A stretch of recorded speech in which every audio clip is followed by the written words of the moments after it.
오늘 우리 공동체에 주시는 하나님의 말씀은 마태복음 13장 29절에서 33절까지의 말씀입니다. 우리 모두 함께 봉독하도록 하겠습니다. 거룩하신 하나님의 말씀입니다.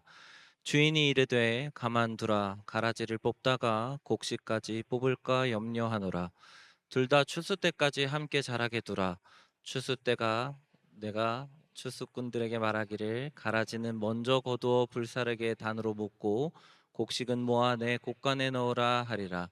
또 비유를 들어 이르시되, 천국은 마치 사람이 자기 밭에 갖다 심은 겨자씨 하나를 같으니, 이는 모든 씨보다 작은 것이로되 자란 후에는 풀보다 커서 나무가 되매 공중의 새들이 와서 그 가지에 깃들리느니라.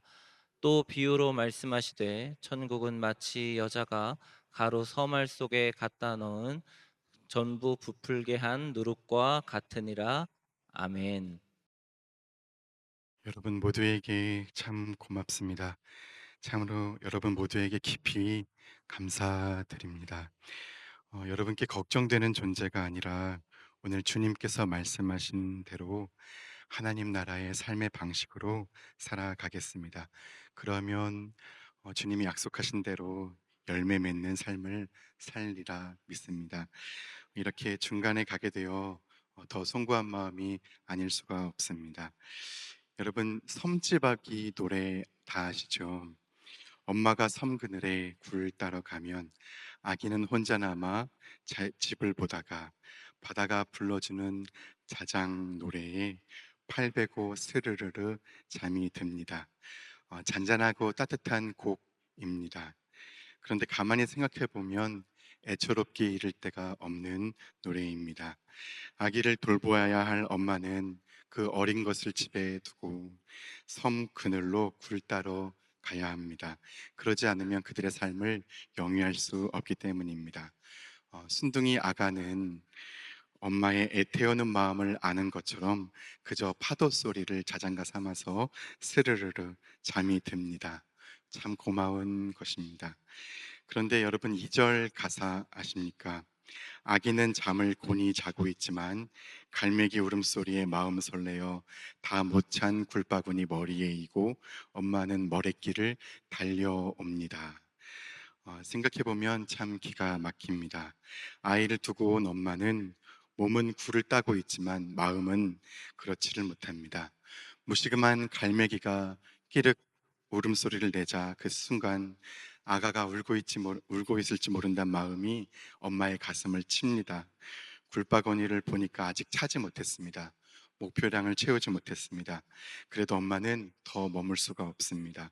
그래서 다 못 찬 굴바구니 머리에 이고 엄마는 머릿길을 달려가는 것입니다.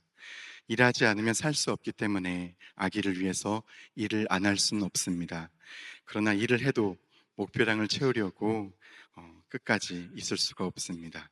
자녀 때문에, 우는 사람 때문에, 어, 방치된 몇몇의 사람들 때문에 그들이 제 가슴을 쳤습니다. 여기서 목표량을 더 채우고 싶지만 그럴 수 없습니다. 지난 수요일에 여주시에서 정리를 좀 하다가 돌아오는 길이었습니다. 한마디 물으셨습니다. 딱 한마디였는데 왜 가냐? 그래서 아픈 마음 때문에 간다고 바로 대답했습니다. 한참 있다가 또 물으십니다. 누가 그리로 가라고 그랬지? 제 가슴이요. 그 가슴에 누가 있지? 예수 그리스도라고 대답을 했습니다. 이 마음 단 하나입니다.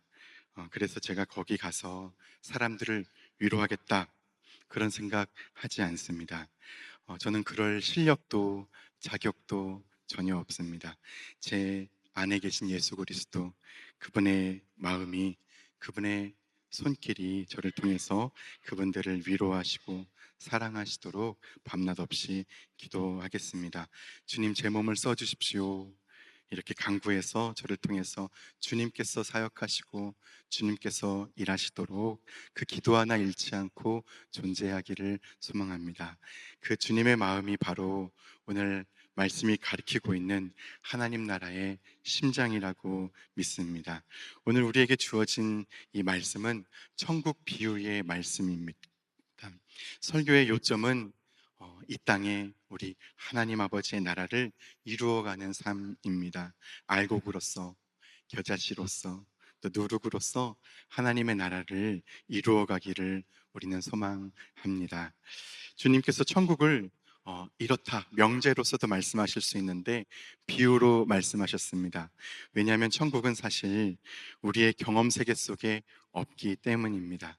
그리고 명제란 지배의 언어, 지배자의 언어이기도 합니다. 그래서 명제는 해석에 다른 여지가 없습니다. 닫혀 있는 문장입니다. 그러나 민중들은 그 명제의 언어를 잘 사용하지 않습니다. 민중들의 언어, 서민들의 언어는 대개 이야기입니다. 이야기는 사람들을 어떤 세계 속으로 끌어들여서 다양하게 또 해석할 수 있는 그런 기법입니다. 예수님 앞에 지금 지배자들이 아니라 민중들이 서 있고, 그래서 예수님께서 이야기로서 말씀하십니다. 칼릴 지브라는 예수님을 가리켜서 모든 사람을 시인이게 하는 시인이라 했습니다. 오늘 비유 안에도 시적 언어가 가득해서 본문의 1차 의미는 우리가 잘 알지만 또 이 시적 언어들 속에서 어떤 깊은 정서들을 느끼게 되는데, 그 말씀 주님의 마음을 함께 나눴으면 좋겠습니다. 여러분, 예수님은 하나님 나라를 공생애를 시작하시면서부터 외치셨습니다. 공생애 내내 가르치셨고 또 부활하신 후 하나님 나라를 선포하셨습니다. 왜 그토록 하나님 나라를 외치셨을까요? 그것이 예수 그리스도의 꿈이었기 때문입니다. 그렇다면 그분의 꿈은 우리의 꿈이 되어야 합니다. 이 아픈 세상에, 이 참혹한 세상에 하나님 아버지의 통치하시는 것, 통치가 이루어지는 것, 우리의 꿈입니다. 본문의 말씀을 통해서 우리 가슴에 예수 그리스도의 꿈이 깊이 새겨지고 이식되기를 소망합니다. 먼저 29절, 30절입니다. 그 유명한 곡식과 가라지 비유입니다. 곡식이 가라지와 함께 자랄 때 가라지가 곡식의 기운을 억압하기 때문에 곡식은 오히려 무엇을 해야 합니까? 더 깊이 뿌리를 내려야 합니다. 물을 찾아야 하기 때문에, 그래서 더 깊어지고 더 열매 맺을 수밖에 없게 되는 것입니다. 그러니까 가라지라고 하는 억압적 현실이, 고난의 현실이 곡식으로 하여금 더욱 자기의 본분을, 명을 붙들게 하는 것이라고 말할 수 있겠습니다. 여러분, 본문의 마태복음 공동체가 처한 상황이 어떤 상황이었냐면, 주 70년 하나님의 성전이 로마에 의해서 돌 하나도 돌 위에 남지 아니하고 완전히 무너져 버렸습니다. 나라의 멸망과 성전의 무너짐이라는 고통에 더해서 자기들은 그리스도인이라는 이름으로 이교도로 낙인을 찍혀서 동족으로부터 또는 가족으로부터 버림받기까지 했습니다. 로마 제국에게 식민 지배를 당하고 유대교는 자신들을 죽이려 하는 그런 지옥 같은 상황에서, 그런 참혹한 고난의 현실 속에서 마태 공동체의 질문이 무엇이었겠습니까? 주님, 이 억압의 역사가 왜 이토록 특세합니까? 이 역사적 어둠이 왜 이리 만연합니까? 우리가 하나님의 백성인데 억압과 가난과 고난 왜 우리가 겪어야 합니까? 이 부조리한 현실을 하나님 바로잡아 주셔야 하지 않겠습니까? 이런 질문이 아니었을까 생각합니다. 예수님의 말씀은 무엇입니까? 낙심하지 말아라. 결국 하나님께서 가라지를 거두어 불에 사르시는 것처럼 심판하신다. 이 궁극적인 결말, 주님이 약속하신 이 전망을 확신을 가지고서 붙들고서 억압, 어둠이 득세하는 것처럼 보여도, 악이 기승을 부려도 오히려 우리에게 주어진 본분을 견지하라는 말씀 아니겠습니까? 제가 겪어야 할 고난의 현실을 걱정해 주시는 분들이 계신 것 같습니다.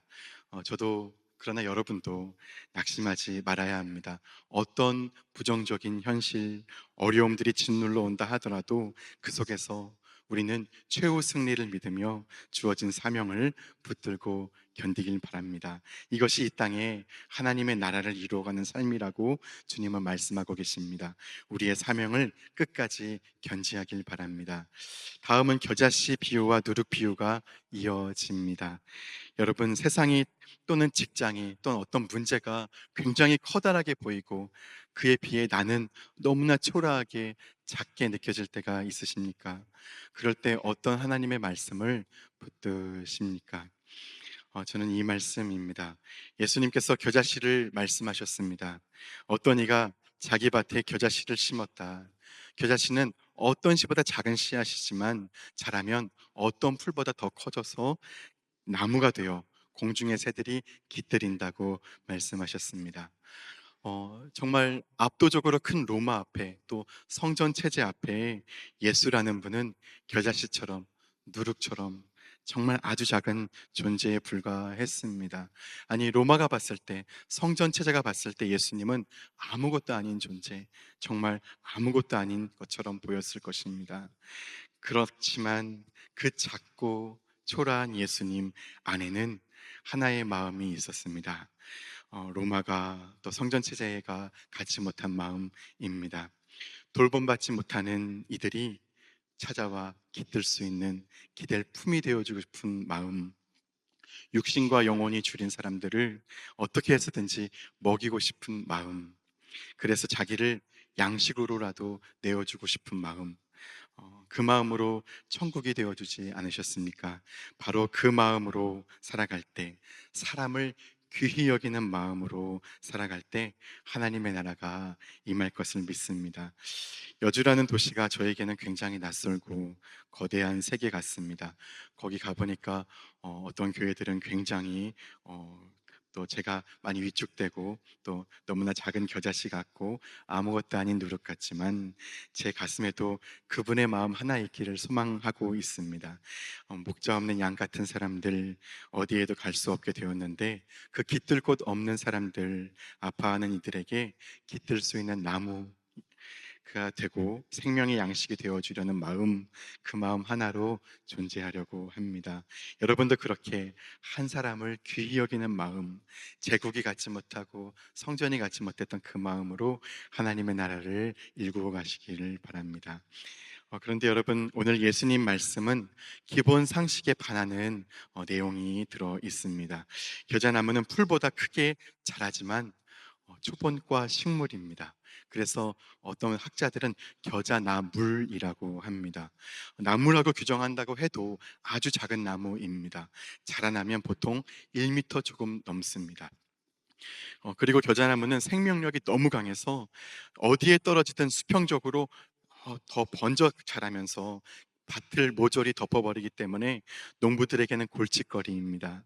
그래서 자기 밭에 겨자씨를 심는 농부는 없던 것입니다. 그런데 예수님 말씀엔 그렇게 상식을, 사회적 통념을 넘어서고 있습니다. 어떤 이가 자기 밭에 겨자씨를 심었고 나무가 되었는데 거기에 공중의 새들이 깃들었다고 말씀하셨습니다. 이 말씀은 그런데 다니엘서 4장에도 나오고 있습니다. 느부갓네살이 꿈에 어떤 세상 한가운데 하늘에 닿은 아주 큰 나무가 우뚝 솟은 것을 보았습니다. 잎은 무성해 가고 가지는 더 뻗어가고 세력을 더 펼치는데 공중의 새들이 깃들었다고 말합니다. 이 문장이 오늘 예수님의 말씀과 연결되어 있습니다. 그때 느부갓네살은 하늘에서 들려오는 소리를 듣습니다. 저 홀로 확대되어 가는 나무를 베어라 말씀하십니다. 그 나무는 쓰러지고 맙니다. 그 나무는 무엇이겠습니까? 네, 바벨론 제국을 상징할 것입니다. 예수님 당시로 전환하면 로마 제국입니다. 오늘날의 제국은 없다고 말하지만 내용적으로 보면 제국이 있음을 우리는 알고 있습니다. 우리 시대의 사람들이 자본이라고 하는 제국의 시민이 되어 가고 있지 않습니까? 그때도 지금도 과도한 욕망으로 구축된 세상인데 오늘 예수님의 비유 말씀은 그러한 세상을 향해, 우리의 세계를 향해 새 하늘과 새 땅, 새로운 세상을 열어주시는 것 아니겠습니까? 겨자풀들은 서로 기대어 자라납니다. 서로 어깨에 동무한 듯 이어져 자라납니다. 그러니까 수직적으로 자라고 지배하는 것이 아니라 수평적으로 함께 든든히 서가는 존재입니다. 예수님의 비유는 그렇게 새로운 세계를 말씀하십니다. 작지만 수평적으로 함께 든든히 공존하는 세계, 서로 이어져 있듯 너 없이는 나 없는 그런 겨자풀들의 천국에 새들이 찾아와 안식할 수 있다는 말씀 아니겠습니까? 주님은 인류 앞에, 자기 탐욕으로 사람을 귀히 여기지 않는 인류 앞에 서로 귀히 여기는 하나님의 나라를 열어주셨던 것입니다. 끝으로 누룩 비유입니다. 누룩은 자신을 분해하여서 없애주고 전체를 발효시킵니다. 누룩이 생생하게 살아있으면, 누룩이 그대로 남아있으면 아무 일도 일어나지 않지만 스스로를 보존하지 않을 때, 공동체를 위할 때 전체를 발효시킵니다. 예수님은 꼭 제가 볼 때 누룩과 같은 분이셨습니다. 여러분, 주님께서 제자들에게 이렇게 말씀하셨습니다.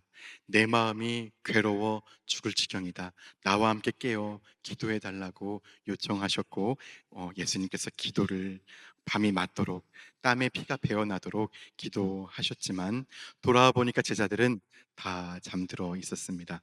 그것이 세 번씩이나 반복되었고 끝에 주님은 말씀하셨습니다. 보라, 때가 왔으니 인자가 죄인의 손에 팔리느니라. 일어나 함께 가자. 주님이 뭐라고 말씀하셨습니까? 제자들에게 일어나 함께 가자 말씀하셨습니다. 어디를 향해서요? 십자가를 향해서 일어나 함께 가자. 제자들에게 나는 간다라고 하셔야 더 적합해 보입니다. 다 자고 있으니까요. 그런데 주님은 그때도 그 모자란 제자들에게도 부르심을 초청하고 있는 것입니다. 나와 우리 일어나 우리 함께 가자고 말씀하십니다. 주님은 당신의 운명 속으로 제자들을 부르시고 계셨던 것입니다. 언젠가는 넘어설 거야. 나의 길을 따라올 거야. 일어나 우리 함께 가자. 그래서 우리는 예수님을 중심에 모시고 예배하고 찬양하고 기도하는 그런 존재가 아니라 예수의 운명을 받아들임으로 뛰어들므로 예수 그리스도의 몸으로 존재하는 그런 예수의 사람들입니다. 그래서 우리는 누구입니까? 우리의 이름은 무엇입니까? 예수님의 희망이고 예수님의 꿈이고 예수 그리스도를 따르는 그런 거룩한 누룩, 세상을 변화시키는 하나님의 거룩한 누룩입니다. 여러분은 믿는 사람들에게든 믿지 않는 사람들에게든 여러분은 그리스도의 향기입니다. 작은 그리스도입니다.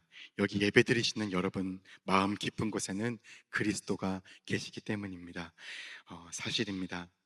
자신이 그걸 모를 수는 있습니다. 상관없이 우리 안에 그리스도가 계십니다. 내 안에 계신 그리스도, 그가 계시기 때문에 어쩔 수 없이 우리는 향기를 내게 됩니다. 단 내 속에 그리스도가 계시지만 내 속에 계신 그리스도의 향기가 밖으로 나오지 못할 수가 있습니다. 내가, 내 자아가 단단하게 굳어져 있으면 그렇습니다. 옛날에 우리 시골에는 호야등이라고 있었습니다. 그것은 아시다시피 조금 오래 쓰면 그을음이 그 전구를 가려서 빛이 밖으로 나가지 못하게 되지만 그것을 열어서 물로 깨끗하게 씻으면 환하게 다시 비치게 됩니다. 나라고 하는 때가 내 안에 계신 그리스도를 막을 수가 있습니다. 그러나 자아가 말끔히 닦아지면 노력하지 않아도 저절로 내게서 그리스도의 향기가, 그분의 사랑이 흘러갑니다. 장미가 향기를 품는데 노력하지 않듯이 저절로 그러합니다. 우리 안에, 우리 그리스도인들 안에 그리스도가 계십니다. 다만 나라고 하는 이 어둠을 어떻게 할 것인가, 이것이 우리의 과제라면 과제입니다. 그런데 걱정하지 마시기 바랍니다. 호야등은 호야등을 닦지 못합니다. 우리는 우리를 거룩하게 만들 수가 없습니다. 주인이신 주님께 우리를 내어 드리면 주님께서 우리를 성결케 하시고 주님께서 쓰실 수 있습니다. 예수님처럼 우리 기도할 수 있습니다. 나의 원대로 마시고 아버지 원대로 하옵소서. 이 예수님의 기도, 우리가 그 기도를 겟세마네에서 처음 들었지만 그 기도 하나로 사신 분이십니다. 그 기도로 사셨기 때문에 그분에게서는 자기를 뜻을 꺾고 아버지의 뜻이 이루어졌기 때문에 그분은 하나님의 나라라고도 말할 수 있습니다. 존재가 하나님의 나라이셨다고 말할 수 있습니다. 이씨 조선은 이씨가 다스리는 나라이고 하나님의 나라는 하나님이 다스리는 세계입니다. 예수님은 그렇게 아버지께 자신을 온전히 드렸기 때문에 하나님의 나라를 사셨습니다. 그러므로 우리도 주님처럼 온전히 자신을 하나님께 드릴 수 있기를 소망합니다. 원래 사실은 우리는 원래 우리의 몸도 우리의 인생도 우리의 것이 아니고 하나님의 것입니다. 원주인에게 인생을 다 맡기시길 바랍니다. 결론입니다. 하나님의 나라, 그 아름다운 세상, 그 아버지의 통치가 이루어진 세상, 사랑과 평화의 세계, 이 땅에 구하며 살아가기를 소망합니다. 알곡처럼 사명을 견딤으로써, 겨자씨처럼 사람을 귀히 여김으로써, 누룩처럼 자신을 내어 드림으로써 하나님의 나라를 구하길 소망합니다. 우리 안에 계신 주님께서 우리를 도우실 것입니다. 주님이 하실 것입니다.